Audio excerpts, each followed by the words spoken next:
இன்றைக்கி எங்கள் குட்டீஸுங்களோட லஞ்ச் பாக்ஸுக்கு பார்த்தீங்கன்னா சப்பாத்தியும் பன்னீர் பட்டர் மசாலாவும் தாங்க செய்ய போகிறேன். ஸ்நாக்ஸுக்கு கருப்பு மூக்கல்ல தாங்க நைட்டே ஊற வச்சுருந்தேன். அதை அவிச்சு கொடுத்துடலான்ட்டு அதையும் ரெடி பண்ணியாச்சு. சண்டே டிமார்ட் போயிருந்தப்போ என் பாப்பா போய் அங்கே ஃப்ரீசரில் போயிட்டு பன்னீரை எடுத்துகிட்டு வந்துட்டாங்க.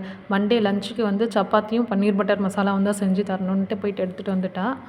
மண்டே பார்த்திங்கன்னா எல்லாேருக்கும் லஞ்சு சப்பாத்தியும் பன்னீர் பட்டர் மசாலாவும் தாங்க செஞ்சுருந்தேன்.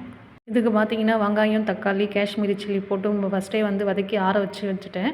அதையும் வந்து அரைச்சி பேஸ்ட்டாக வச்சுக்கலாம். அதுக்கப்புறம் பட்டர் கொஞ்சம், எண்ணெய் கொஞ்சம் சேர்த்துட்டு ஜீரகம் கொஞ்சம் போட்டுட்டு அதிலேயே வந்து நம்ம அரைச்சி விழுதை வந்து ஊற்றிக்கலாம். இஞ்சி பூண்டு பேஸ்ட்டு போட்டு நல்லா வதக்கிட்டு அதுக்கப்புறமா நம்ம ஜாரில் ஊற்றிருக்கோம்ல அதிலேயே தண்ணி ஊற்றி இன்னும் எக்ஸ்ட்ரா கொஞ்சம் தண்ணி ஊற்றி நம்ம வச்சு கொதிக்க வச்சிடலாம்.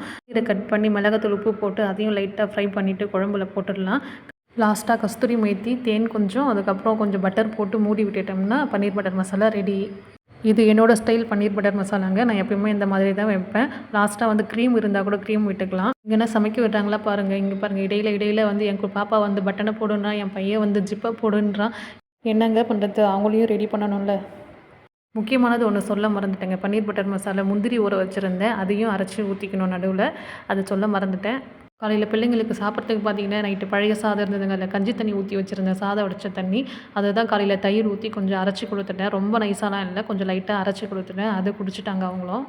இந்த பன்னீரை ஃப்ரை பண்ணி எடுத்து வைக்கும் போதே இடையில கொஞ்சம் காணாமல் போயிடுச்சுங்க. என்னென்னு பார்த்தீங்கன்னா வந்து எங்கள் குட்டீஸுங்க ஒன்று வந்து எடுத்து சாப்பிட்டு போயிட்டாங்க. சரி எங்கே அப்படியே மொத்தம் காலி பண்ணிட்டு போகிறாங்கன்ட்டு நான் எடுத்து டக்குன்னு குழம்புல போட்டுட்டேங்க. எல்லாரையும் ரெடி பண்ணி ஸ்கூலுக்கும் அமுச்சிட்டு அதுக்கப்புறமா நைட்டு நான் ஊற வச்சிருந்த ட்ரை கிரேப்ஸை சாப்பிட்றதுக்கு டைமே இல்லைங்க. அவங்களாம் அமுச்சிட்ட பிறகு தான் வந்து பொறுமையாக எடுத்து சாப்பிட முடிஞ்சது. நம்ம ஹெல்த்தையும் நம்ம கொஞ்சம் பார்த்துக்கணும்ல, அதனால் நான் இதை டெய்லியும் கொஞ்சம் ஊற வச்சு சாப்பிட்ருதுங்க.